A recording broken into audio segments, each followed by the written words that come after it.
अस्सलामुअलैकुम। एक माँ के जनाजे को कंधा देते वक्त अली को महसूस हुआ जैसे वो अपनी ज़िंदगी का सबसे बड़ा बोझ उठा कर ले जा रहा हो।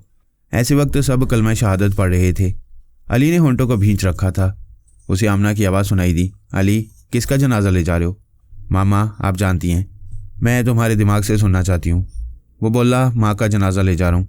मैं अभी ज़िंदा हूँ, फिर ये माँ का जनाजा कैसे हो गया?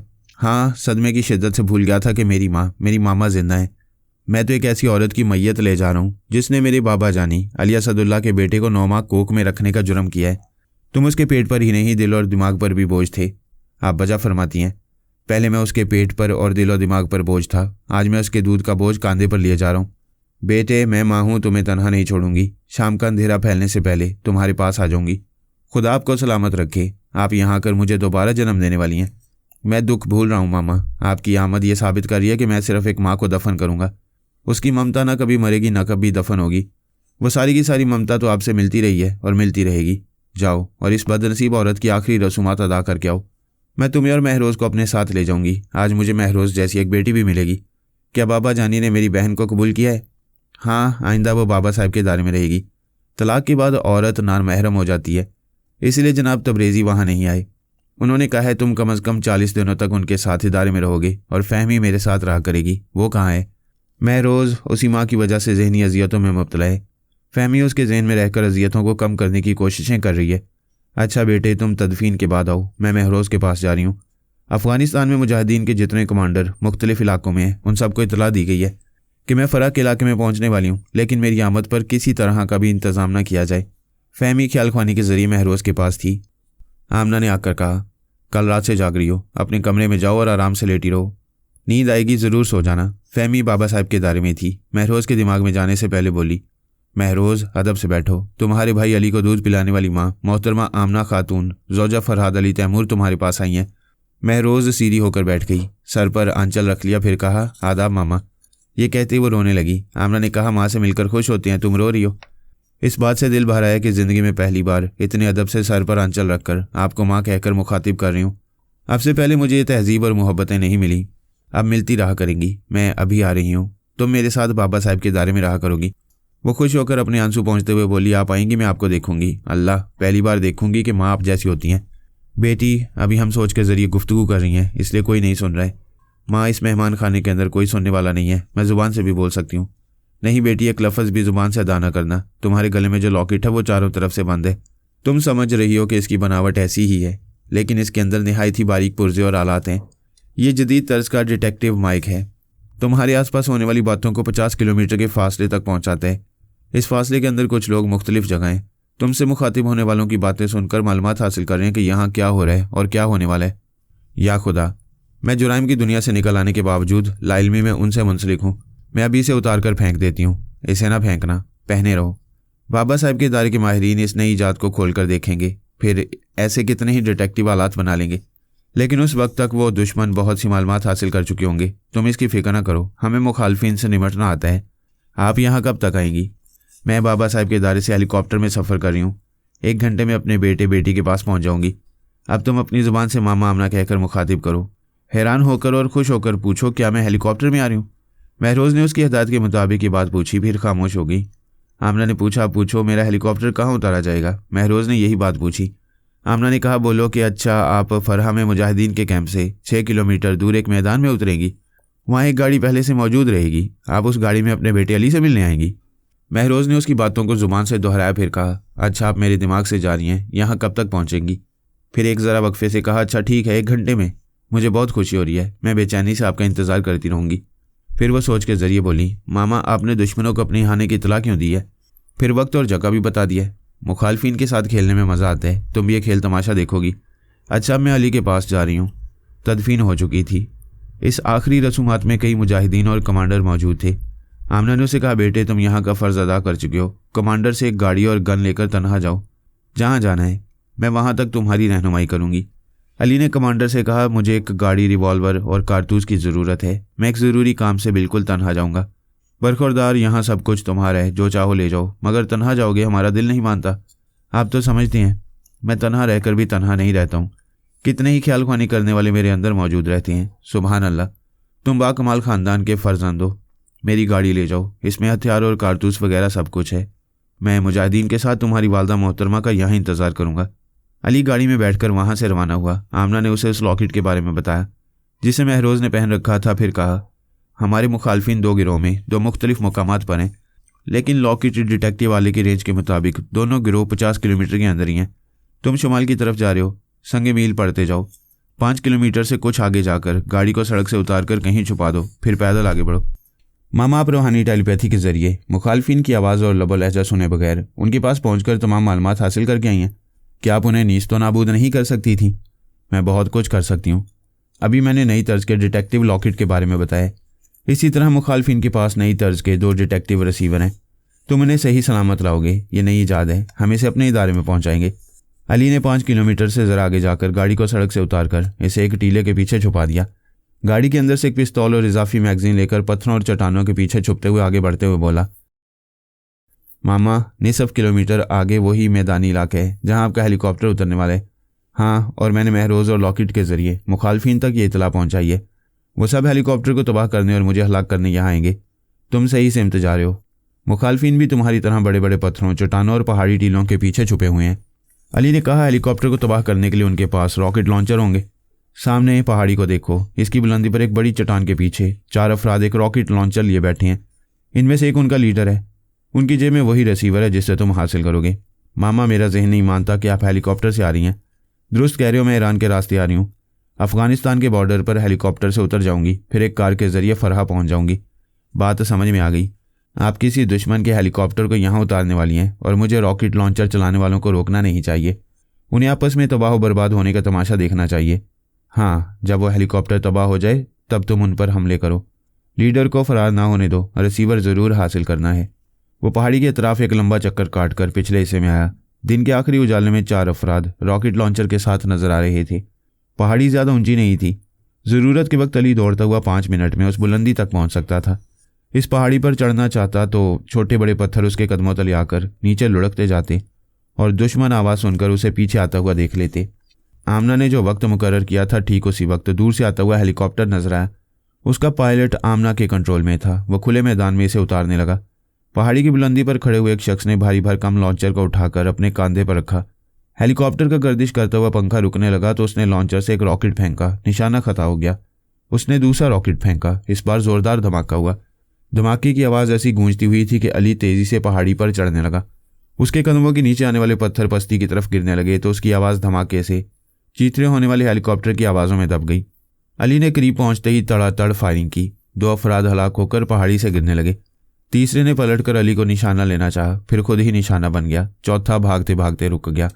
आमना ने उसे रोक दिया था। उसने अपनी एक उंगली से अंगूठी निकालकर एक पत्थर पर रखते हुए कहा, इसी अंगूठी में वह रिसीवर छुपा हुआ है, अब मुझे फ़ौरन गोली मार दो। अली ने उसे गोली मार दी। पत्थर के पास आकर अंगूठी को उठाया। आमना ने कहा, यही रिसीवर है, तुम फ़ौरन वापस जाओ। दूसरे मुखालफिन को छोड़ दिया जाए। किसी भी मुल्क के खिलाफ साजिशें करने वाले काबिल मुआफ़ी नहीं होते। दूर से गोलियां चलने की आवाज़ें सुनाई देने लगीं। आमना ने कहा, सानी उन्हें जहन्नुम में पहुंचा रही है, तुम जाओ। अली पहाड़ी से उतरकर दौड़ता हुआ कमांडर की गाड़ी के पास आया। दरवाज़ा खोलकर स्टीयरिंग सीट पर बैठकर इसे स्टार्ट किया, फिर वहाँ से वापस आने लगा। जब वह मेहमान खाने के करीब पहुंचा तो आमना एक कार में आ रही थी। कमांडर और मुजाहिदीन ने बड़ी इज्जत और एहतराम से आमना का इस्तकबाल किया। फिर कमांडर ने कहा, जब यह मालूम हुआ कि हेलीकॉप्टर को तबाह कर दिया गया है तो हमारी जान ही निकल गई थी, लेकिन आप सब टेलीपैथी जानने वालों का जवाब नहीं, दुश्मनों को खूब बेवकूफ़ बनाया। अली ने कहा, कोई दुश्मन जिंदा नहीं रहा है। जो हेलीकॉप्टर तबाह हुआ वो भी दुश्मनों का था। कमांडर ने कहा, जिंदाबाद फरहाद साहब और जिंदाबाद आपके ख़ानदान का बच्चा बच्चा। अब हम अपना हमशीरा से दरख्वास्त करते हैं, हमारा कैंप में चलो और हमको मेज़बानी करने दो। आमना ने कहा, हम आपको फिर कभी मेज़बानी का मौका देंगे, लेकिन अभी हम दूसरी जगह बहुत मसरूफ़ रहेंगे। वैसे हमारी एक दरख्वास्त आप कबूल करें। हमशीरा जान हाजिर है, दरख्वास्त नहीं हुक्म करो। हम बहुत थके हुए हैं, आराम से वापस जाना चाहते हैं। अगर थोड़ी देर के लिए अपनी और ईरान की कशीदगी को भूल जाएं तो ईरानी हेलीकॉप्टर हमें लेने के लिए 5 मिनट में आ जाएगा। वो करीब ही बॉर्डर लाइन के पास है। कमांडर ने कहा, आपका खातिर हम इख्तलाफात को भूल गया, आप उनको बोलो इधर हेलीकॉप्टर लेकर आए। आमना ने ख्याल ख्वानी के जरिए रब्ता किया। हेलीकॉप्टर वहाँ आ गया। अली ने कमांडर और मुजाहिदीन से मुसाफिया किया, फिर आमना और महरोज़ के साथ हेलीकॉप्टर में सवार हो गया। आमना ने कमांडर के दिमाग में कहा, यहाँ के इस्लामी ममालिक एक दूसरे से किसी न किसी मामले में इख्तलाफात रखते हैं।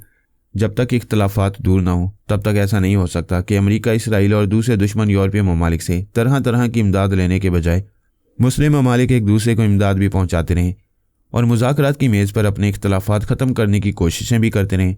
हम बाबा साहब के इदारे वाले सिर्फ आपको नहीं, तमाम इस्लामी ममालिक के सरबराहों को यही मशवरा देते रहते हैं। बाकी अल्लाह ताला जानते हैं कि मुसलमानों को कब मुत्तहिद रहने की तौफीक अता फरमाएगा। आमना मुख्तसर सा मशवरा देकर खामोश हो गई। हेलीकॉप्टर फ़िज़ा की बुलंदी पर परवाज़ करता हुआ जाने लगा। ये बात तमाम दुश्मन जानते थे कि पेरिस के एक खूबसूरत वसी और इस झील के किनारे 20 कॉटेज बाबा साहब के इदारे की मलकियत हैं, जहाँ टेलीपैथी जानने वाले और इदारे के दीगर अहम अफराद आकर रहा करते थे। दूसरे कई कॉटेज दूसरों की मलकियत भी थे और किराए पर भी दिए जाते थे। गोया वो एक खुली जगह थी, किसी के लिए वो कोई ममनुआ इलाका नहीं था। ऐसे में दुश्मन आसानी से हमारे टेलीपैथी जानने वालों पर या इदारे के दीगर माहिरीन पर हमारी लाइल्मी में हमले कर सकते थे। लेकिन एक आध बार ऐसा हुआ था, फिर मुखालफिन की समझ में आ गया था कि हम इन कॉटेजों में गहरी नींद सोने के बावजूद मोहतात रहते हैं। हम और इदारे के दूसरे माहिरीन सभी दिमागों को हदायत देकर सोने के आदी हैं। कोई भी गैर ज़रूरी शख्स कॉटेज के अहाते के बाहर गेट को हाथ भी लगाता था तो हमारी आंखें खुल जाती थीं। इसके अलावा दीगर माहिरीन के लिए खुदकार हिफाजती इंतजाम थे। ऐसे इलेक्ट्रॉनिक आलात थे जो बिन बुलाए मेहमानों को अंदर आने से रोकते थे। उन माहिरीन की हिफाजत के लिए मुसल्ला गार्ड्स भी रहा करते थे। हमारे कॉटेज के चारों तरफ मुतहर्रिक वीडियो कैमरे खुफिया तौर पर नस्ब किए गए थे। वो आहिस्ता आहिस्ता दाएँ बाएँ घूमते रहते थे। इनके ज़रिए हम टीवी स्क्रीन पर उन तमाम अफराद को देखते थे जो झील की सैर के लिए आया करते थे। उनमें छुपे हुए दुश्मन हमारी ताक में होते और मुंतज़िर निगाहों से कॉटेजों को देखते तो हम टीवी के ज़रिए लोगों की आवाज़ें सुनकर किसी को अलाकार बनाकर ताक में रहने वालों के दिमागों में पहुंच जाया करते थे। मैं कुछ दिनों से सोनिया के साथ एक कॉटेज में था। जनाब तबरेज़ी ने कहा, हम सिर्फ दुश्मनाने इस्लाम को मुंह तोड़ जवाब देते रहेंगे तो बात नहीं बनेगी। हमारे तमाम दुश्मन बरसों से सिर्फ बाबा साहब के इदारे को ताकतवर मानते हैं और पिछली साजिशों के नतीजे में हमारे इदारे को तबाह करने के ज़ोम में एक दूसरे के मुल्कों में तबाही ले आए तो अब हमारे इदारे को एक मजबूत किला तस्लीम कर लिया है। लेकिन हमें सिर्फ अपनी ताकत का लोहा नहीं मनवाना है, बल्कि कई इस्लामी ममालिक को मुखालफिन की सियासी चालबाजियों से महफूज रखना है। मैंने कहा, जनाब, बेशतर ममालिक के सरबराह अपना इक़्तिदार कायम रखने के लिए अमेरिका और रूस के ज़ेर असर रहते हैं।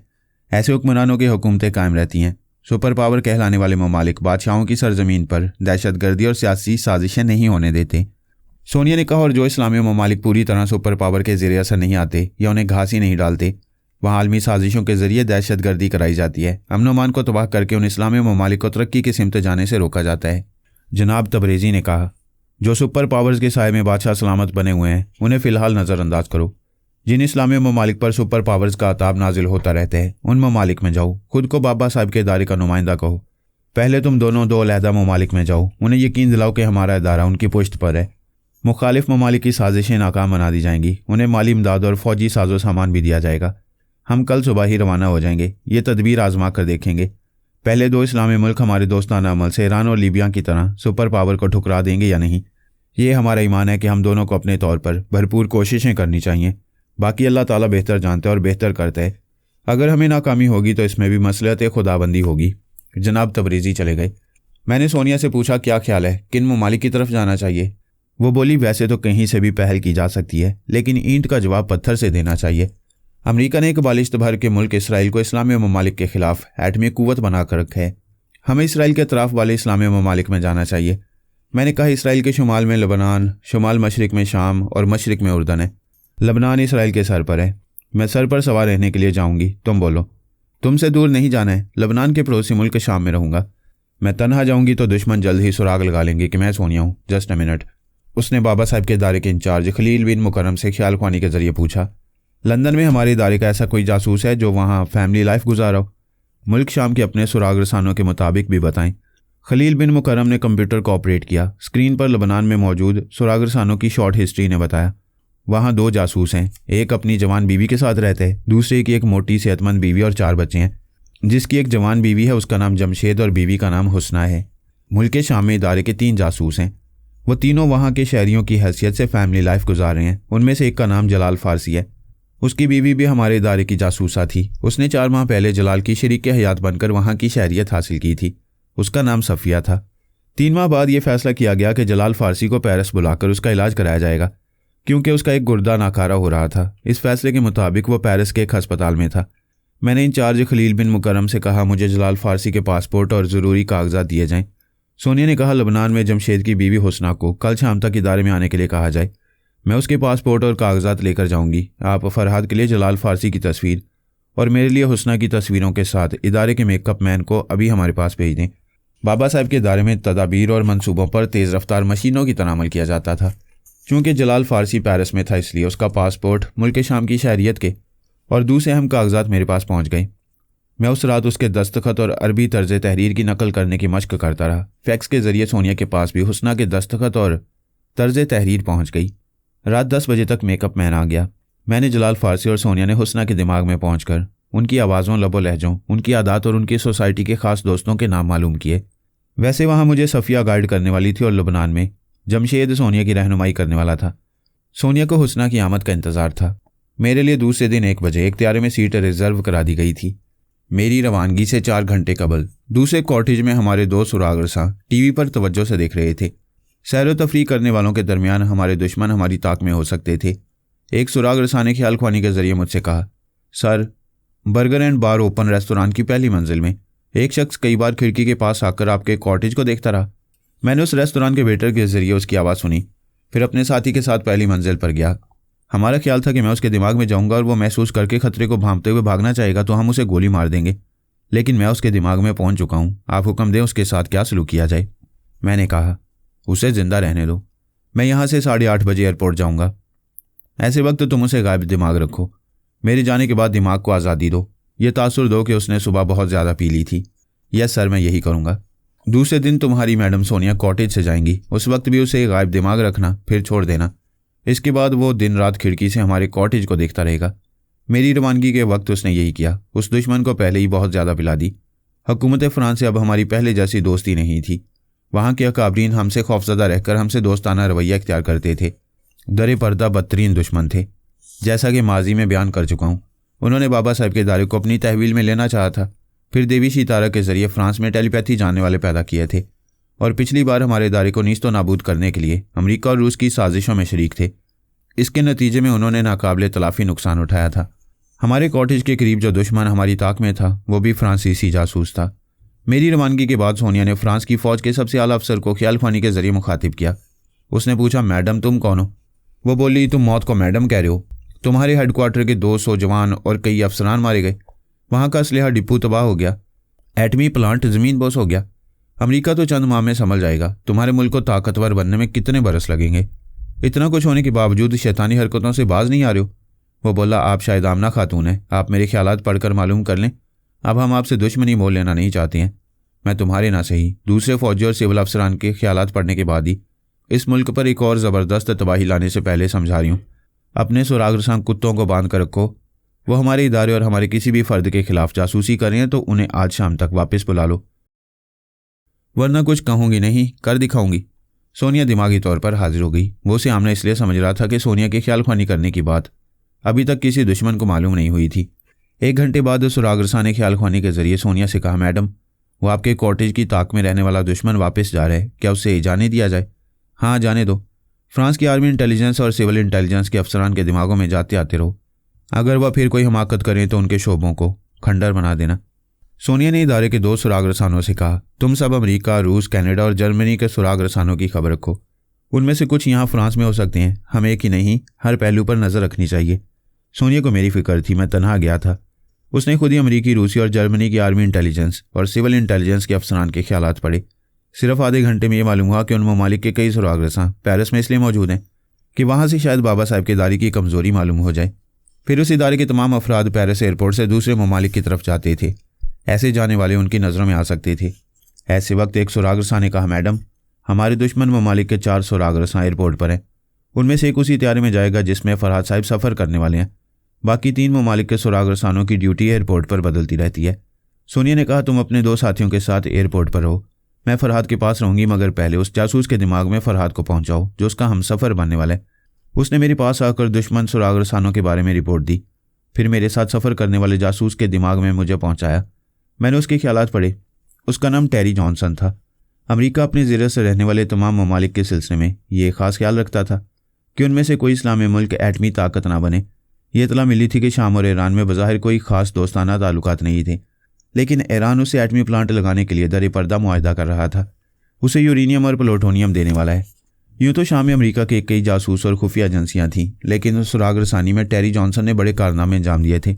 इसलिए उसे शाम भेजा जा रहा था। बड़े बड़े कारनामे अंजाम देने वालों को टेलीपैथी जानने वालों से मोहतात रहना चाहिए। लेकिन यूरोप और अमेरिका में शराब और शबाब मामूल की चीज़ें हैं। नाचते गाते खाते और सोते वक्त शराब पानी की तरह पी जाती है। 100 में से 2 सुरागरसां योगा के माहिर होते हैं, बाकी सब कामयाबियों के नशे में चूर रहते हैं। मैंने सोनिया से कहा, मेरी जान, तुम्हें मेरी बड़ी फिक्र रहती है, अपना ख्याल रखो। वो हमारे कॉटेज पर नज़र रखने वाला इसलिए चला गया है कि तुमने उसके बड़ों को धमकियां दी थीं। लेकिन अमरीकी, रूसी, जर्मन जासूस तुम्हारी ताक में रहेंगे तो हुकूमत फ्रांस पर उसकी जिम्मेदारी नहीं होगी। उनसे तुम्हें ही निमटना होगा। निमट रही हूँ। हमारे तमाम जासूस पहले उन दुश्मन ममालिक के सुरागरसानों की गिनती कर रहे हैं और मालूम कर रहे हैं कि कौन कहाँ है। इसके बाद एक एक की शामत आ जाएगी। मैं सोनिया की तरफ से मुतमईन हो गया। ये तो सभी जानते थे कि वो एक चालाक लूमड़ी थी। सबसे पहले अपने आसपास की खबर रखती थी, अपने लिए हिफाजती तदाबीर करती थी और दुश्मनों की हिफाजती तदाबीर खाक में मिलाकर फिर उन्हें तदबीर सोचने के काबिल नहीं रहने देती थी। मैंने तैयारे में सफ़र करते वक्त दुश्मन जासूस टेरी जॉनसन को देखा। वो मुझे चेहरे से नहीं पहचान सकता था। मैंने ख्याल ख्वानी के जरिए मालूम किया कि वो किस नशिस्त पर बैठा है। इस तरह मैंने उसे अच्छी तरह देख लिया। दौरान सफ़र उससे छेड़छाड़ की ज़रूरत नहीं थी। वो भी शाम के दारुल सल्तनत दमिश्क जा रहा था। वहीं पहुंचने के बाद उससे निमटना था। मैं सफ़िया के दिमाग में पहुंचा। वो कार ड्राइव करती हुई एयरपोर्ट की तरफ जा रही थी। उसे बता दिया गया था कि मैं जलाल फारसी बनकर उसके पास आ रहा हूँ। पहले उसका शौहर जलाल फारसी इलाज के लिए एहतियातन पेरिस के अस्पताल में दाखिल हुआ था ताकि कोई उस पर बाबा साहब के इदारे के जासूस होने का शुबा न करे। पिछली रात मेरे दमिश्क का प्रोग्राम बन गया तो जलाल फारसी ये कहकर अस्पताल से निकल आया कि वो दमिश्क जाकर अपना इलाज कराएगा। अस्पताल से निकलते ही इदारे के चंद अफराद उसे राजदारी से बाबा साहब के इदारे में ले आए। वहाँ एक बड़े अस्पताल में जदीद मशीन, आलात और नहायत तजुर्बेकार डॉक्टर थे। पेरिस में दिल, आंखें और गुर्दे के एहतियात देने वाले इदारे को एक भारी रकम की पेश की अदायगी कर दी गई थी ताकि गुर्दे का अतिया मिलते ही ट्रांसप्लांटेशन के लिए जलाल फारसी का ऑपरेशन किया जा सके। सफ़िया कार ड्राइव करते हुए फ़ोन के ज़रिए जलाल फारसी से उसकी खैरियत मालूम कर रही थी। वो कह रहा था अद्वियात के असर से चंद घंटों तक आराम करता रहता है, फिर गुर्दे की तकलीफ़ नाकाबिले बर्दाश्त हो जाती है। डॉक्टर ने कहा है एक गुर्दा नाकारा हो गया है। अगर 48 घंटों में गुर्दे का अतिया ना मिला तो ऑपरेशन के ज़रिए मेरा वो गुर्दा निकाल दिया जाएगा। इंसान एक गुर्दे से भी ज़िंदा रहता है, मैं भी ज़िंदा रहूँगा, लेकिन एक जासूस की तरह हमेशा एक्शन में नहीं रह सकूँगा। ओ जलाल, ये क्या हो रहा है? अगर तुम्हारी ज़िंदगी का इन्हिसार एक ही गुर्दे पर रहेगा तो यहाँ फ़र्ज़ की अदायगी के लिए नहीं आ सकोगे। बाबा साहब के दायरे में तुम्हें किसी और फ़र्ज़ की अदायगी पर मामूर किया जाएगा। फिर मैं यहाँ अकेली नहीं रहूँगी। फ़िक्र न करो। यह ऐसा इदारा है कि यहाँ इंसानी रिश्तों के बाहमी ताल्लुकात, जज्बात और एहसासात का ख्याल रखा जाता है।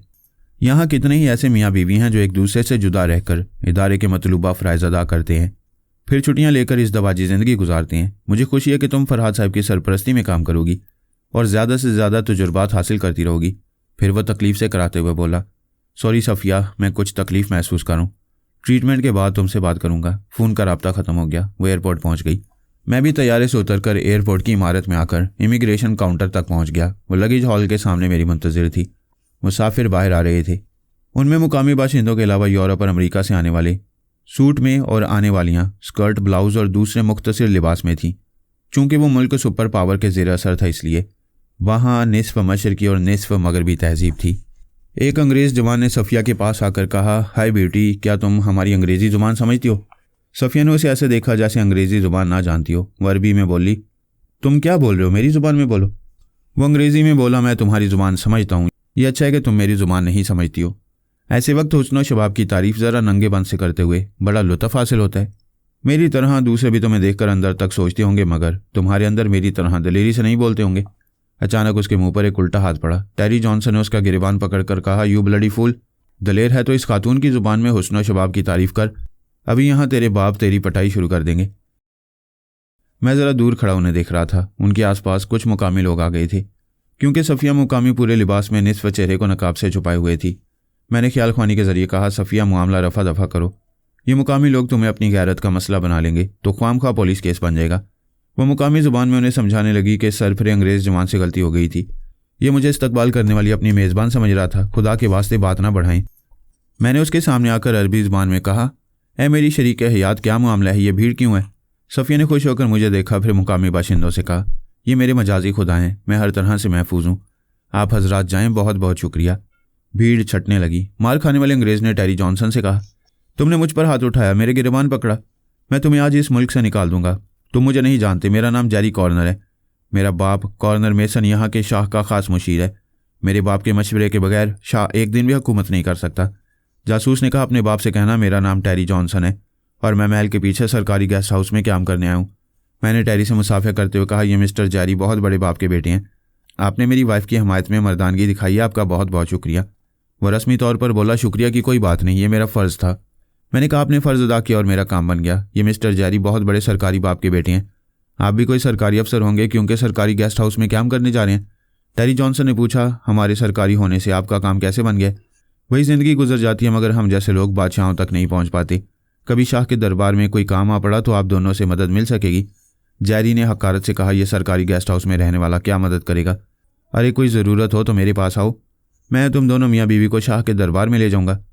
हम गॉड को हाजिर नाजिर जानकर बोलते हैं, तुम्हारा वाइफ सुपर ब्यूटीफुल है, मगर पता नहीं हमारा मुकद्दर कैसे है, जब किसी हसीन लड़की से लिफ्ट लेना मांगता है कोई ना कोई हमारी पिटाई करने आ जाता है। हम सब हंसने लगे। टेरी मैन चला गया। मैंने पूछा, मिस्टर जेरी, मेरी वाइफ पर्दे में है, सिर्फ पेशानी और आंखें दिखाई दे रही हैं, फिर तुमने कैसे समझ लिया कि ये बहुत हसीन है? मिस्टर, यही तो असल अट्रैक्शन है। हसीन और कीमती चीज़ को छुपा कर रखा जाता है, तजस्सुस पैदा होता है कि पता नहीं पर्दे के अंदर कितना जादू भरा है। हमारी यूरोप में हसीन लड़कियां जिस्मों की नुमाइश करती हैं तो उनमें कशिश नहीं रहती, सिर्फ हवस रह जाती है। तुम अब तक कितनी बार मार खा चुके हो? कोई गिनती नहीं है। हमारा अजीब नेचर है। हमको लड़की के साथ रहने में इतना मज़ा नहीं आता जितना लड़की के लिए मार खाने में मज़ा आता है। जितने इश्क करने वाले हैं वो दावे करते हैं कि अपनी महबूबा के लिए जान दे देंगे। हम जुबान से दावे नहीं करता, मार खा के साबित करता है कि हम सच्चा आशिक है। मैंने उसके शाने को थपक कर कहा, बेशक सच्चे आशिक हो। तुम्हारे बाप ने बड़ी दिलचस्प चीज़ पैदा की है। बाप ने नहीं, माँ ने। फिर हमारी माँ भी हमारे जैसा कोई दूसरा पीस पैदा नहीं कर सकी। फिर उसने मोबाइल फ़ोन निकाल कर रब्ता करने के बाद कहा, हाय डैड, जेरी स्पीकिंग। दूसरी तरफ से उसके बाप कॉर्नर मेसन की आवाज़ सुनाई दी। उसने कहा, हेलो जेरी, तुम कहाँ से बोल रहे हो? जहाँ से सब बोलते हैं। आप इतने बड़े होकर कैसे फजूल सवाल करते हैं? मैं आपके पास आ गया हूँ, एयरपोर्ट से बोल रहा हूँ। ओ नो, क्यों मुझे परेशान करने आ गए हो? तुम्हारी माँ ने तुम्हें नहीं रोका? मम्मी कैसे रोकती? वो चाहती थी कि मैं आपके पास आ जाऊँ। वहाँ रहने से मम्मी अपने नए नए बॉयफ्रेंड से नहीं मिल सकती थी, मुझे कबाब में हड्डी कहती थी। यू शट अप, ऐसी बातें फ़ोन पर कर रहे हो। कोई सुनेगा तो मेरा कैरियर, मेरा ऊंचा ओहदा खाक में मिल जाएगा। तुम वहीं इंतज़ार करो, मैं आ रहा हूँ। जेरी ने फ़ोन बंद करते हुए फ़ख्र से कहा, मेरी मम्मी और डैडी दोनों मुझसे डरते हैं, मगर मुझसे पीछा नहीं छुड़ा सकते क्योंकि मैं उनका एक ही शानदार बेटा हूँ। वो दूसरा पैदा ही नहीं कर सकते। फैक्ट्री की दोनों मशीनों में खराबी होगी, मज़ीद पैदावार नहीं हो सकती। सफ़िया ने झीम कर कहा, प्लीज़ जलाल, यहाँ से चलो। मैंने जेरी से मुसाफिर करते हुए कहा, तुम बहुत दिलचस्प हो, फिर किसी दिन तुमसे मुलाकात होगी।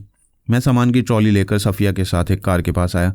सामान डिग्गी में रखा। वह स्टीयरिंग पर बैठ गई। मैं उसके साथ वाली सीट पर आ गया। उसने कार स्टार्ट करते हुए कहा, वहाँ कुछ ऐसा मामला हो गया था कि मैं आपकी आमद पर खुशी का इजहार न कर सकी। आप नहीं, तुम कहो। जिस तरह जलाल के साथ बेतकल्लुफ़ी से बातें करती हो, वही बेतकल्लुफ़ी नहीं रखोगी तो तन्हाई में भी कोई दुश्मन हमारी लाइलमी में हमें देखकर और सुनकर शुबा कर सकते हैं। हाँ, मुझसे गलती हो गई। दरअसल अभी मैंने फ़ोन पर जलाल से बात की थी। वो बहुत तकलीफ़ में है। मैं दुआ कर रही हूँ कि 48 घंटे के अंदर उसे गुर्दे का अतिया मिल जाए या उसके नाकारा गुर्दा निकाल दिया जाए। उसे तकलीफ़ से निजात तो मिलेगी। क्या इदारे से हासिल किया वो सबक भूल गई हो? परेशानी और बदहवासी से ना कोई मसला हल होता है, ना किसी की बीमारी दूर होती है। हमें पूरे होशो-हवास में रहकर मसाइल को अपनी जहानत और अमल से हल करना चाहिए। तुमने देखा है, बाबा साहब के इदारे के अस्पताल में डॉक्टर से लेकर नर्स और वार्ड बॉयज़ तक सभी जिम्मेदारियों से फ़राइज़ अदा करते हैं। आपकी बातों से मुझे हौसला मिल रहा है। जलाल के मसले में बार बार हौसला नहीं दूंगा। उसे एतमाद के साथ बुला दो कि इंशाल्लाह वो पूरी तरह से एहतियाब होकर आएगा। आपको मेरे साथ काम करते हुए दुश्वारी होगी। मैं मैडम सोनिया और सानी वगैरह की तरह तजुर्बेकार नहीं हूँ। ज़्यादा से ज़्यादा तजुर्बात इसी तरह हासिल कर सकती हो कि मुझे सबसे ज़्यादा सीनियर फरहाद अली तैमूर ना समझो।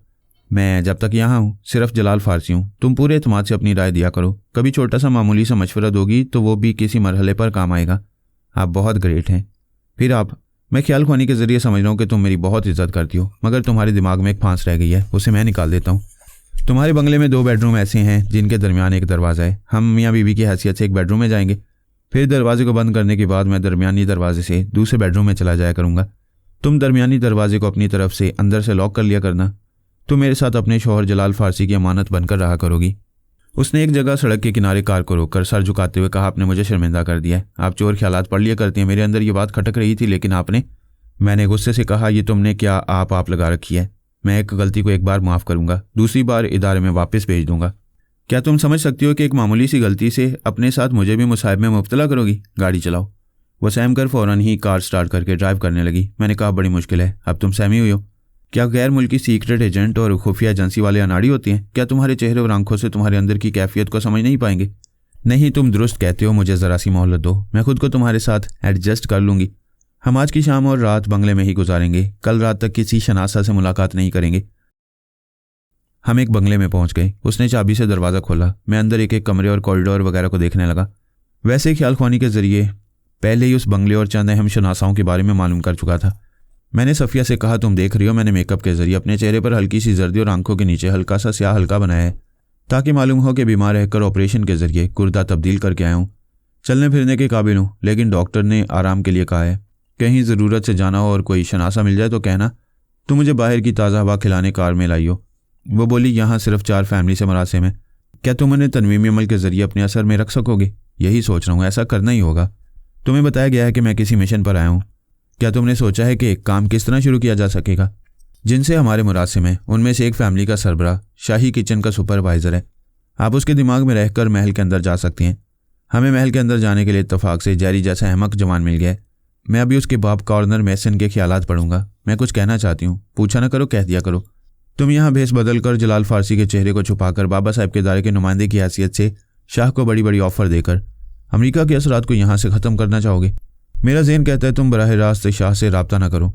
तुम चाहती हो मैं किसी दूसरे को ट्रैप करके उसे नुमाइंदा बनाऊँ? हाँ, शाह के मुशीरों में सिर्फ एक अमरीकी मुशीर कॉर्नर मैसन और उसकी एक अमरीकी हसीन सेक्रेटरी है। बाकी 4 यहाँ के मुकामी अकाबरीन हैं। उनमें से एक फ़ौज का आला अफसर भी है। मैंने कहा वो फ़ौज का आला अफसर भी दर पर्दा अमरीका का वफादार होगा। ऐसा हो सकता है, तुम उसे ट्रैप कर सकते हो। उसे अपना ताबे बनाकर उसके ज़रिए शाह को रफ्ता रफ्ता अमरीकी तसल्लुत के खिलाफ दानिशमंदाना मशवरे दे सकते हो। शाबाश, इसी तरह जहानत से मशवरे दिया करो। वैसे मैं पहले से सोचकर यही खेल के ले आया हूँ। वो मेरी तारीफ़ करने से खुश हो गई। अंधेरा हो चुका था। वो रात का खाना पकाने चली गई। मैं बिस्तर पर आराम से लेटकर कॉर्नर मैसन के दिमाग में चला गया। वो अपने बेटे जैरी को एक दूसरी अमेरिकन फैमिली के घर ले गया था। इस फैमिली का सरबराह खुफिया एजेंसी का इंचार्ज था। उसने इंचार्ज से जैरी के बारे में कहा, यह नालायक किसी इतला के बगैर यहाँ आ गया। अपने आदमियों से कहो इसे अपने कंट्रोल में रखें और इसे मेरे बंगले और महल की तरफ ना आने दें। इस गधे को कभी बेलगाम ना छोड़ना। जैरी अपने बाप को कभी ना छोड़ता, लेकिन खुफिया एजेंसी के इंचार्ज की एक हसीन जवान बेटी थी। उसे देखते ही बाप को भूलकर फिसल गया। उसके बाप कॉर्नर मैसन के ख्यालात से पता चला कि उसकी हसीन सेक्रेटरी बहुत सेहतमंद और ज़हीन है। सुबह उठकर योगा की मशक करती है। बज़ाहिर वो सेक्रेटरी है, लेकिन अमेरिका की सीक्रेट एजेंट है। इतनी मालूमात से पता चला कि योगा की मशकें करने वाली सेक्रेटरी जूली के दिमाग में नहीं जा सकूंगा।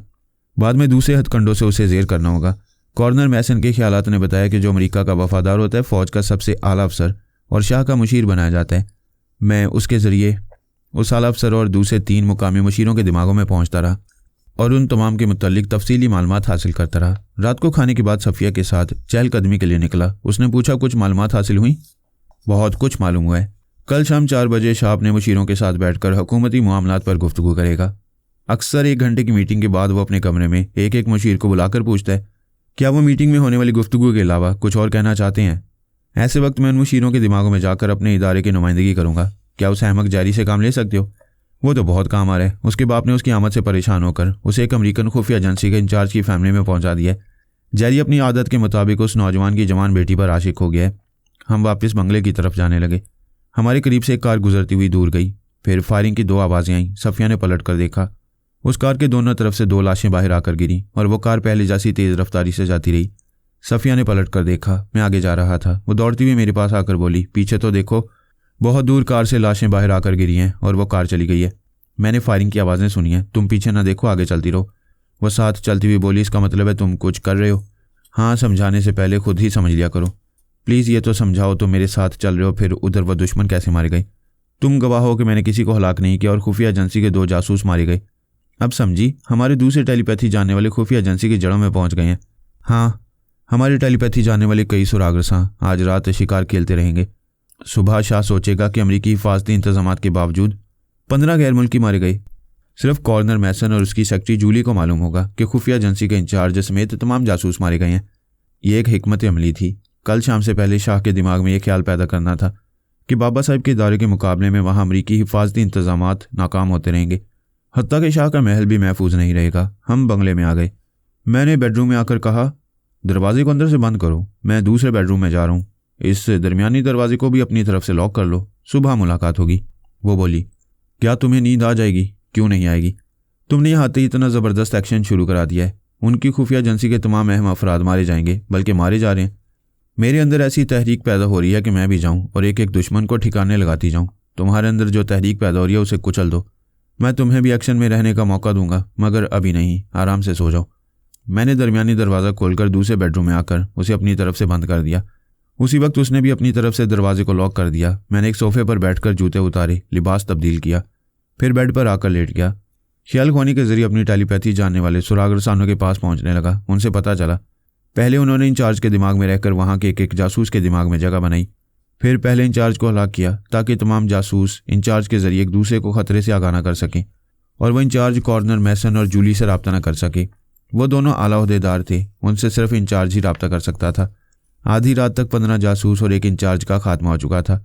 दमिश्क से खुफिया एजेंसी का खात्मा हो गया था। मैंने बिस्तर से उठकर अपने कमरे की लाइट्स बुझा दी। ड्राइंग रूम से टेलीफोन की घंटी सुनाई दे रही थी। मैं चाहता था कि सफ़िया उठकर फ़ोन अटेंड करने जाए तो मेरे कमरे में तारीकी देखकर समझ लिए कि मैं सो चुका हूँ। वो अपने बेडरूम से उठकर ड्राइंग रूम में आई, फिर रिसीवर उठाकर कान से लगाकर बोली, हेलो कौन? दूसरी तरफ से एक भारी भरकम आवाज़ सुनाई दी, 9-2-11, होश में आ मेरी माँ पारा। ये सुनते ही सफ़िया के जहन को एक झटका सा लगा। वैसे चौंक गई जैसे नींद से बेदार हो गई हो। मैं समझ गया तनवीमी अमल के जरिए उसके जहन में ये कोड वर्ड्स नक्श किए गए थे और हुक्म दिया गया था कि जब तक वो भारी भरकम आवाज़ कोड वर्ड्स अदा न करे उस वक्त तक वो अपने आमिल को भूलकर खुद को जलाल फारसी की बीवी सफ़िया समझती रहे। टेलीपैथी जानने वालों को भी उसके चोर ख्यालात यही बताते रहे कि वो सफ़िया है, जबकि असल सफ़िया को 2 माह पहले हलाक कर दिया गया था। आमिल के कोड वर्ड्स ने उसे अपने तनवीमी अमल के सैर से निकाल कर अपनी तरफ रुजू किया तो असली शख्सियत के मुताबिक उसके ख्यालात भी बदल गए। उसका नाम मोरिना डिसूजा था। Central intelligence bureau of America से उसका ताल्लुक था। उसे कहा गया था कि दमिश्क में सफ़िया नामी एक औरत की गलती से इंकशाफ हुआ है कि वो और उसका शौहर जलाल फारसी बाबा साहब के इदारे से ताल्लुक़ रखते हैं। जलाल फारसी वहाँ कई वर्षों से इदारे के लिए जासूसी कर रहे, लेकिन सफ़िया 2 माह पहले उसकी शरीक हयात बनकर आई है। जलाल फारसी योगा का माहिर था, लेकिन गुर्दे की तकलीफ के बायस पराई सोच की लहरों को महसूस करने के काबिल नहीं रहा।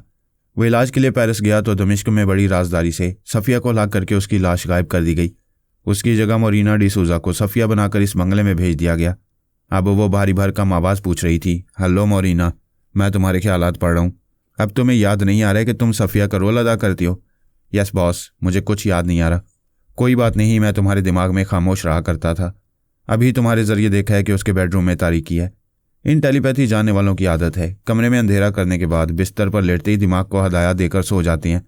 मैं थोड़ी शशोपंज में रहा कि फ़ोन पर तुमसे रब्ता करना चाहिए या नहीं। वो बोली, हाँ, फ़ोन की घंटी सुनकर उसकी आंख खुल सकती है। अब जो भी है उसका किस्सा तमाम करना है। मैंने तुम्हारे जहन में ये नक्श किया था कि सिर्फ फ़ोन के ज़रिए कोड वर्ड्स अदा करूँगा और ठीक रात के 12:05 पर ऐसा करूँगा ताकि कोई दूसरा ख्याल ख्वानी करने वाला फ़ोन करने के मुकर्रर वक्त को समझने ना पाए। वो बोली, क्या मैं देख कर आऊँ कि सो रहा है या नहीं? तुमने रिसीवर को पकड़ा हुआ है, इसे रख दो। बेडरूम में जो सो रहा है ये ज़रूरी नहीं कि वो फरहाद हो। वो कई बार अपनी डमी के ज़रिए मुखालफिन को धोखा दे चुका है। बहरहाल वो डमी हो तब भी साइलेंसर लगे हुए रिवॉल्वर से हलाक करके इस बंगले से निकलो। तुम्हें दूसरी पनाहगाह में पहुंचाया जाएगा।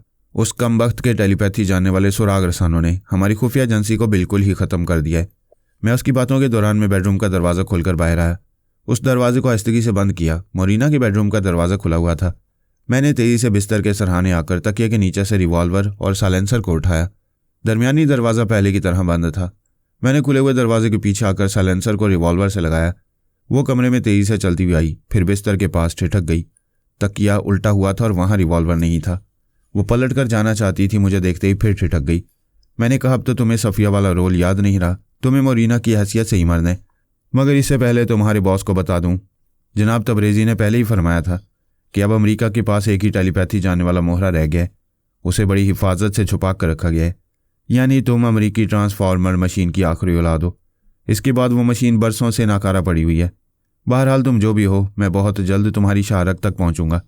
ये कहते ही मैंने मोरिना को गोली मार दी। वो बंगला और वो शहर अब मेरे लिए मुसाहिब पैदा करने वाला था। मैंने एक बैग में अपना ज़रूरी सामान रखते हुए टेलीपैथी जानने वाले सुराग रसानों को अपने मौजूदा हालात से आगाह किया और कहा, तुम में से कुछ मेरे पास रहो और कुछ मेरे लिए दूसरी पनाहगाह तलाश करो। मैं इस बंगले से निकल रहा हूँ। मैंने रिवॉल्वर को बैग में रखा, बैग को छाने से लटकाया, फिर तेज़ी से चलता हुआ तमाम लाइट्स बुझाता हुआ ड्राइंग रूम में भी आकर लाइट्स को बुझा दिया। उसी वक्त एक गाड़ी के रुकने की आवाज़ आई। मैंने दौड़ते हुए गाड़ी के पास आकर पर्दे को ज़रा सा हटाकर देखा। मेरे साथ त्यारे में सफ़र करने वाला जासूस टेरी जॉनसन कार से बाहर आकर रुक गया। मैंने उसके दिमाग में पहुंचकर सुना वो भारी भरकम आवाज़ कह रही थी, फ़ौरन अहाते की दीवार के पीछे जाओ। वो मेरी एक मामूला को गोली मारकर अभी बंगले से बाहर आ रहा है। वो अहाते की दीवार के पास गया। मैंने उसके दिमाग पर कब्जा जमाया, फिर कहा, अबे ओ अमरीकी कुर्बानगाह के बकरे, इतने बरसों तक रूपोश रहकर जिंदगी के मज़े लूटता रहा, अब हराम मौत मरने के लिए अपने बिल से निकल आया है। अच्छा, फिर कभी बात होगी। मैंने साइलेंसर लगे हुए रिवॉल्वर से टेरी जॉनसन का निशाना लेकर कहा, मैं तुम्हारे सालेकार को गोली मारकर किसी महफूज जगह जाकर अपना चेहरा बदल लूंगा। अब तुम्हारे कुत्ते मुझे ढूंढते ही रह जाएंगे। ये कहकर मैंने टेरी जॉनसन को गोली मार दी। वो ख्याल ख्वानी करने वाला दुश्मन उस मुर्दा दिमाग में नहीं रह सकता था और ना ही देख सकता था कि मैं कहाँ जा रहा हूँ। मैंने टेरी जॉनसन की लाश को उठाकर कंधे पर लादा, उसे उसकी कार की पीछे वाली सीट पर डालकर वहाँ से ज़रा दूर ड्राइव करता हुआ गया। उस कार को एक बंगले के पीछे छोड़कर तेज़ी से पैदल चलता हुआ फिर उस बंगले में आ गया जहाँ मोरीना की लाश बेडरूम में पड़ी हुई थी। मैं इस बंगले का पिछला दरवाज़ा खोलकर एक तरफ से घूमकर बंगले के सामने आकर उसके दरवाजे को लॉक किया ताकि कोई आए तो यही समझे कि वहाँ के मकीन नहीं है। मैं वहाँ से दोबारा घूमकर पिछले दरवाजे से बाहर आकर उसे अंदर से बंद कर दिया। वहाँ पहले ही तमाम लाइट्स बुझा चुका था। एक दरमियानी कमरे में आकर एक लाइट आईने के सामने रोशन की।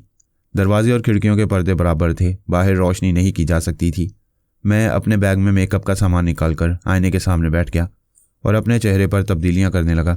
एक सोरागरसा ने आकर कहा, सर जलाल फारसी के वक्त से हमारे 2 जासूस मौजूद थे, बल्कि हैं, हमने अभी तक उनसे कोई काम नहीं लिया है। दूसरे जासूस ने कहा, आज एक अमरीकी आखिरी टेलीपैथी जानने वाले का इंकशाफ हुआ है। जब जलाल फारसी गुर्दे की तकलीफ में मुब्तला था तो उस दुश्मन ख्याल ख्वानी करने वाले ने उसके ख्यालात पढ़कर हमारे उन 2 जासूसों के नाम और पते मालूम किए होंगे, इसलिए हम अपने उन 2 जासूसों को नज़रअंदाज करें। शाबाश, तुम सब दानिशमंदी से काम कर रहे हो। मेरी रिहाइश का इंतज़ाम हुआ? सर, आप होटल में जाएंगे या कोई मकान किराए पर लेंगे तो इस इलाके के पुलिस वालों को किसी अजनबी की आमद का इल्म हो जाएगा। हमने यही सोचा कि आपको दुश्मन के साथ रहना चाहिए, यानी मुझे शाह के मुशीर कॉर्नर मेसन को अपना मामूल और ताबेदार बनाकर उसके साथ रहना चाहिए। नो सर, यहाँ हमारे दुश्मनों में और शाह के करीब रहने वालों में सबसे अहम कॉर्नर मेसन की सेक्रेटरी जूली है। हमने उसे ट्रैप किया है। वो आपकी मामूला और ताबे बनकर आपकी मौजूदगी पर शुबा नहीं करेगी। कॉर्नर मेसन और अमरीकी अकाबरीन से कहेगी कि आप उसके बॉयफ्रेंड हैं और वो आपसे शादी करने वाली है।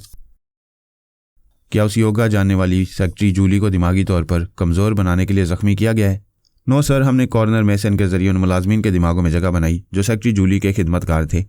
महल के हाथे में 2 छोटे बंगले हैं, एक में कॉर्नर मेसन और दूसरे में जूली रहती है। उन दोनों के अलग अलग बावर्ची हैं।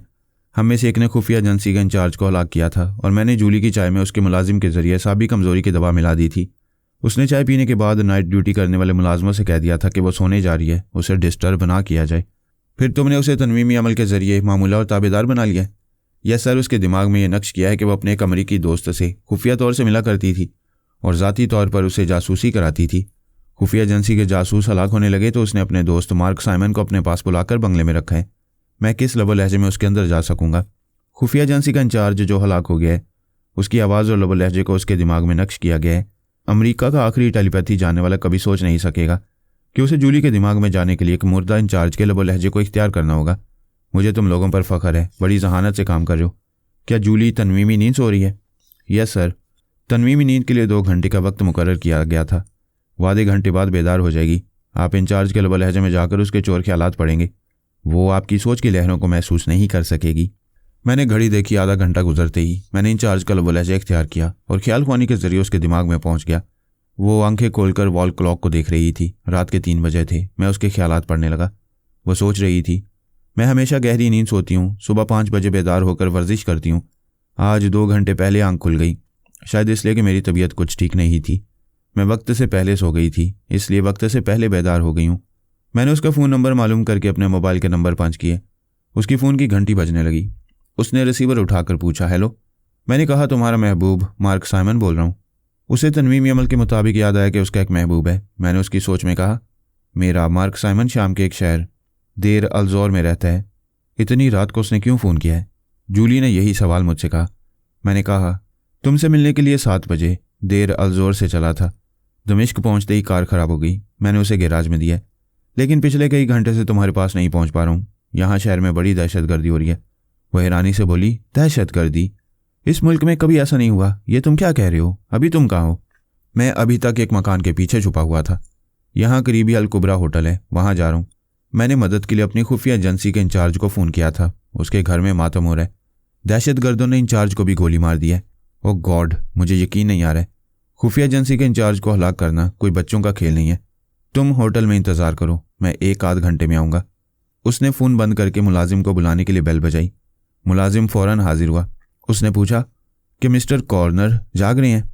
जी हाँ, 2 या 2.5 घंटे पहले वो आपको जगाने के लिए कह रहे थे।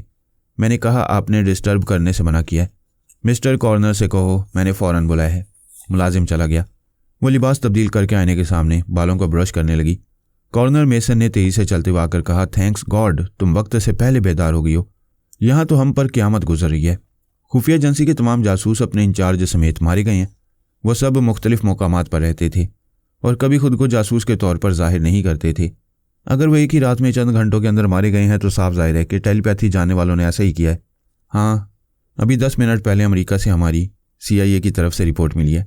यहाँ सफ़िया और जलाल फ़ारसी नामी बाबा साहब के इदारे के 2 जासूस थे। आज जलाल फ़ारसी की जगह फ़रहाद यहाँ आया है। सफ़िया तो मारी गई है। फ़रहाद बचकर निकल गया है। उसकी टेलीपैथी जानने वालों ने यहाँ हमारी खुफिया एजेंसी का खात्मा कर दिया है। ये तो मैं समझ रही थी कि बाबा साहब के इदारे को नीस्त और नाबूद करने की प्लानिंग पर अमल करने की जो नाकामी हुई है उसके जवाब में इंतकामी कार्रवाई ज़रूर होगी, लेकिन ये तवक्को नहीं थी कि जवाबी कार्रवाई दमिश्क से शुरू होगी और फ़रहाद अली तैमूर यहाँ आया तो मुल्क शाम के शहर दमिश्क की कोई अहमियत होगी। अमेरिका में हमारे जितने प्लान मेकर्स हैं उनसे फ़ोन पर तस्दीक करो क्या वाकई फ़रहाद इस शहर में है, और मालूम करो कि बाबा साहब के इदारे वालों ने इंतकामी कार्रवाई के लिए मुल्क शाम को पहली अहमियत क्यों दी है। मिस जूली, मुझसे ज़्यादा तुम्हारी अहमियत है।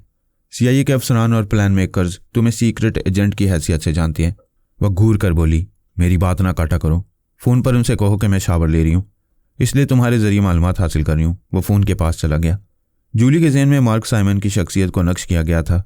इस अमल के नतीजे में वो सोच रही थी कि मार्क साइमन कद्दे-आवर और सेहतमंद है, ज़हीन और ज़बरदस्त फ़ाइटर है। यहाँ महल की मसरूफियत के बायस उसने आर्जी तौर पर अपने महबूब को भुला दिया था। ये बातें उसकी जहन में नहीं आ सकती थी कि उसने कभी किसी को राजदारी से अपना महबूब या दोस्त नहीं बनाया। उसने सोचने के दौरान पलट कर देखा। कॉर्नर मैसन कह रहा था, just a minute, miss Julie bathroom से आ गई हैं। उसने रिसीवर के माउथ पीस पर हाथ रखकर कहा, कोई टॉप सीक्रेट है, वो तुम्हें बता सकती हैं। जूली ने तेजी से करीब आकर रिसीवर लेकर कान से लगाते हुए कहा, हेलो, मैं 909 जूली डिसूजा बोल रही हूँ।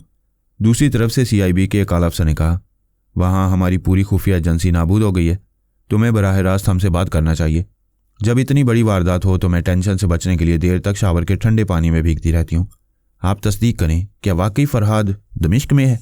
टॉप सीक्रेट यही है कि हमारे आखिरी टेलीपैथी जानने वाले के बारे में तुम जानती हो। उसने तस्दीक की है। वो फ़रहाद को हलाक करने के लिए देर तक ट्रैप करने की कोशिश करता रहा। उसके साथ रहने वाली मोरीना हलाक हो चुकी है, वो बचकर निकल गया है। जूली ने कहा, आप अच्छी तरह समझ रहे हैं कि ये बाबा साहब के इदारे की तरफ से इंतकामी कार्रवाई है।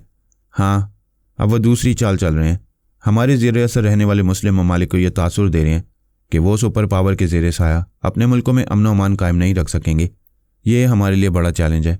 हम हुकूमत को तसल्ली देंगे, हमारा सफ़ीर भी अमन अमान की जिम्मेदारी लेगा, लेकिन उन्होंने इंतकामी कार्रवाई की इब्तदा यहाँ से क्यों की है? ये उनकी मर्ज़ी है। इंतकामी कार्रवाई कहीं से भी शुरू कर सकती हैं। नो सर, यह सियासी इंतकामी कार्रवाई है। इसमें अपनी मर्ज़ी नहीं, सियासी और जुग्राफियाई हालात को पेश नज़र रखा जाता है। उनकी सियासत यह है कि वह हमारे मुकाबले में बाबा साहब की ताकत की बरतरी साबित करें। जुग्राफियाई हकीकत यह है कि मुल्क शाम इसराइल का पड़ोसी है। हम बागी मुस्लिम ममालिक को एटमी ताकत रखने वाले इसराइल की धौंस देते हैं। अब इसराइली अकाबरीन को मालूम होगा कि टेलीपैथी जानने वाले हमले कर रहे हैं और फ़रहाद बज़ाते खुद पड़ोस में मौजूद है, तो मुल्क शाम के मामले में इसराइल हमारी हमायत नहीं करेगा। मिस जूली 909, तुमने उनकी इंतकामी कार्रवाई का जहानत से तज्जिया किया है, इसीलिए हम तुम्हारी कदर करते हैं। सर, अब चूँकि फ़रहाद यहाँ मौजूद है, इसलिए मैं आपको बता दूँ कि मेरा एक प्राइवेट बॉडीगार्ड भी है और मेरे लिए जासूस के तौर पर अहम काम करता है। फ़रहाद की मौजूदगी में उसे भी ख़तरा है और मुझे भी इसलिए ख़तरा है कि वो मेरे दिमाग में पहुँचने के लिए योगा की महारत को ख़त्म करने की कोशिश करेगा। क्या तुम और ज़्यादा सिक्योरिटी चाहती हो? नहीं, सिर्फ अपने बॉडीगार्ड को अपने साथ रखना चाहती हूँ। वो भी अमेरिकन है, उसका नाम मार्क साइमन है। अगर मार्क साइमन की मौजूदगी में महफूज रह सकती हो तो उसे साथ रख लो। Thank you sir. आप कल तक दूसरी खुफिया एजेंसी यहाँ कायम करें। अगर उनमें योगा के माहिर होंगे तो आइंदा फ़रहाद यहाँ अमन अमान को तबाह नहीं करेगा। मैं भी मालूमात हासिल कर रहा हूँ। जितने जासूस योगा के माहिर होंगे उन्हें वहाँ भेजा जाएगा।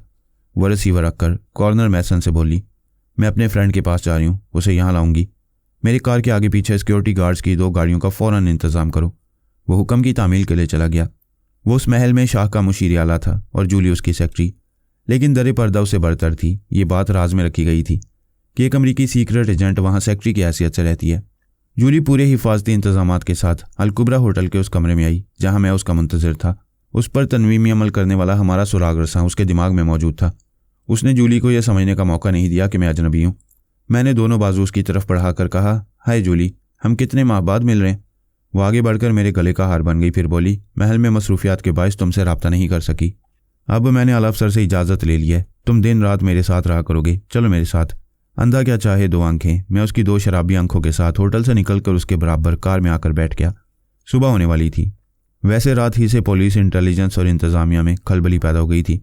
खुफिया एजेंसी के 15 जासूस, एक इंचार्ज, एक और जासूस टेरी जॉनसन और सफिया मरीना को मिलाकर कुल 18 अफराद मारे गए थे।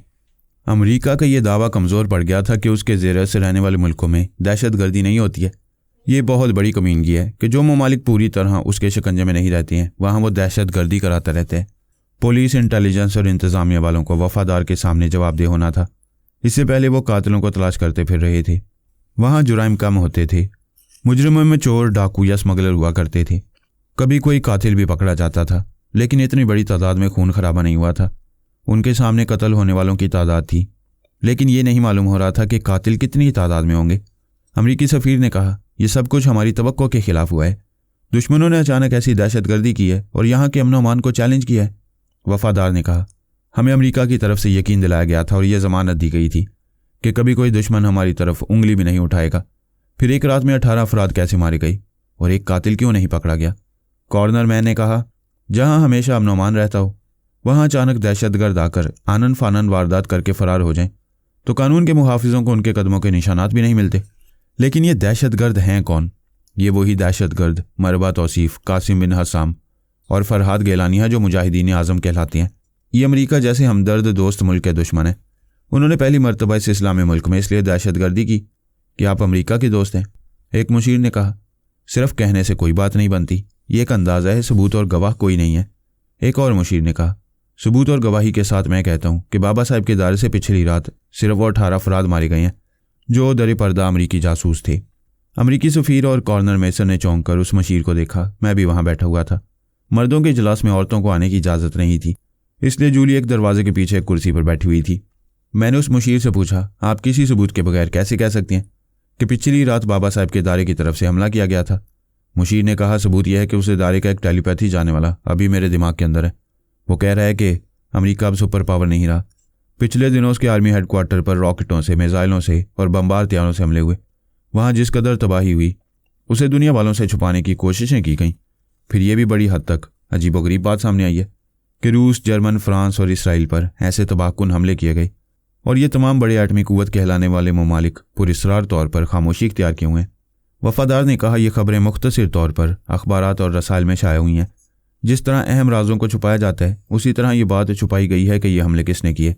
मुशीर ने कहा, यह तमाम ममालिक एक बहुत बड़ी साजिश के तहत मुत्तहद होकर बैक वक्त बाबा साहब के दायरे पर ज़बरदस्त हमले करके उसे नीस्त व नाबूद कर देना चाहती हैं।